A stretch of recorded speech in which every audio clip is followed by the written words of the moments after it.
Good morning, everyone. Thank you for your attention. Hello, everyone.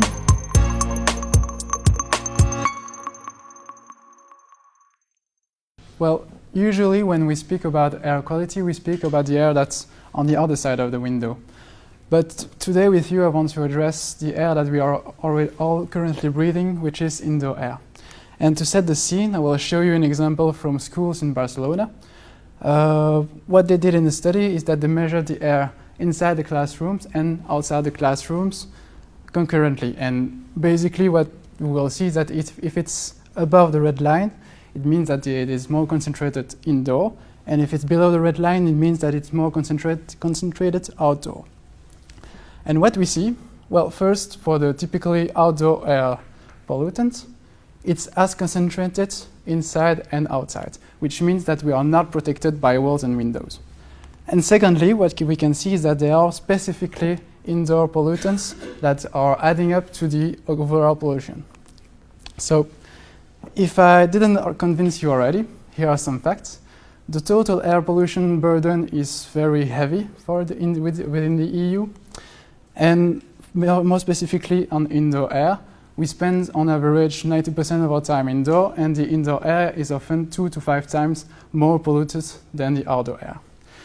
So, and this can be related to several SDGs. So what did the EU, what has the EU done so far?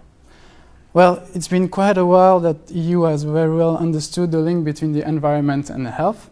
But since now the main directive on air quality is concentrated on the outdoor air quality and hence only targets 10% of our exposition.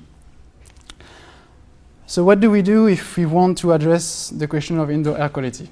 Basically, you have two solutions. First, you limit the pollutant concentration in the air, which could work for public battlements, public buildings, or work for workplace, but it doesn't work for homes because it's private. So the other solution is to target the emission, the sources, which are products. And good news, the EU is very good at regulating products because we already have a whole bunch of legislation for them, and we also can target the building design to prevent the outdoor pollution to come in or to allow the indoor pollution to go out, and we already have several legislation. And above all that, we also have several soft policy tools to improve the impact of those legislation. So we have the tool. What are we going to do with them? Well, I created a framework I called to address the indoor pollution of the air. I call the IPA solution. I stand for information because there are a lot of studies like I showed you earlier, but they have different methodologies, different measures, and it's very important to have an accessible, comparable database to make a risk assessment as we do currently for chemicals, but apply to indoor air pollution. And we have to share that knowledge with all the people that could make the best use of it. P stands for products. As I showed you just on the previous slide, there are many legislation, but what we could do is to have stronger safety legislation to address specifically indoor air and to have broader legislation that are mainly environmental, but we could include health issues within them. And finally, A stands for awareness, because in the end, the main problem is the consumer. We have to help the consumers to have access to healthy products. We have to help the consumer to have a better management of his indoor air. So there are several tools here. We can discuss it in the question.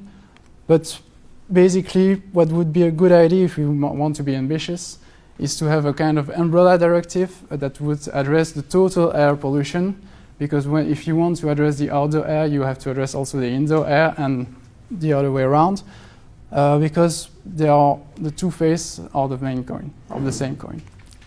And that's it for me. Thank you.